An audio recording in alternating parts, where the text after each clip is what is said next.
What if I told you an ancient road helped shape the modern world?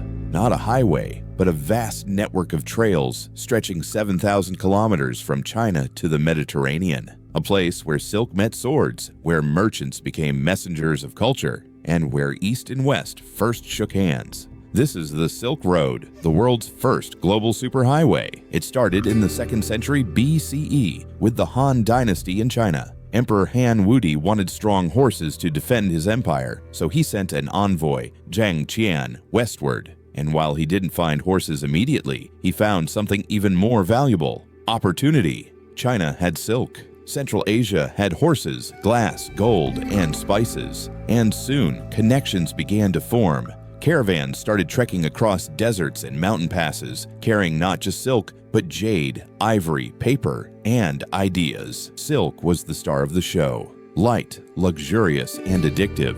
Roman elites couldn't get enough of it. Some senators even complained it was draining the economy. But the Silk Road moved much more than cloth. Spices like cinnamon and pepper were worth their weight in gold. From China came inventions like gunpowder and paper. From the West came glassware, wool, and wine. This road was an artery of wealth and of culture. The Silk Road didn't just move products, it moved people, beliefs, and yes, even diseases. Buddhism spread from India into China. Islam reached deep into Central Asia. Christianity followed closely behind. And dark cargo came too. The Black Death, the plague, likely followed these routes from Asia to Europe, leaving devastation in its wake. But even with that, the Silk Road made something incredible possible. A global conversation long before phones or Wi-Fi. This wasn't a road for the faint-hearted. Caravans trudged through deserts like the Taklamakan, a name that literally means go in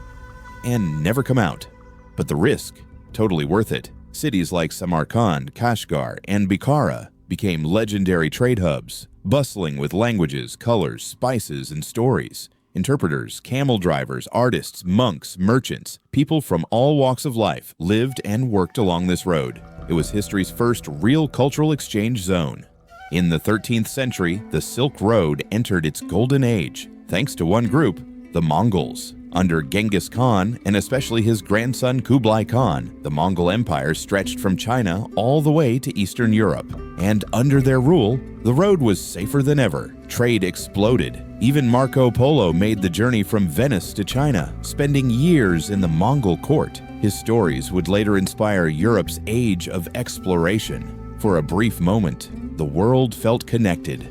But no empire lasts forever. The Mongols fractured. The Ottoman Empire rose and blocked land trade routes. Meanwhile, European explorers like Vasco da Gama and Columbus began searching for sea routes. And they found them. New maritime paths to India, Africa, and China made the overland Silk Road less important. By the 16th century, it had faded into history. But the impact, still very much alive. The Silk Road changed everything. It influenced how we eat, dress, think, and trade. Paper from China helped fuel Europe's printing revolution. Noodles traveled west and became the ancestor of pasta. Your favorite spices, turmeric, ginger, cloves, they all rode the Silk Road. And today, China's Belt and Road Initiative is a modern effort to revive those ancient connections, digitally, physically, and economically. It proves one thing: the desire to connect is timeless.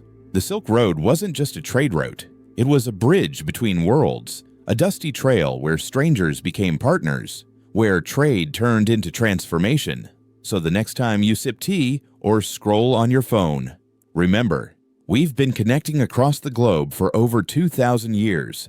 Thanks for watching. Like and subscribe to the channel for more videos like this.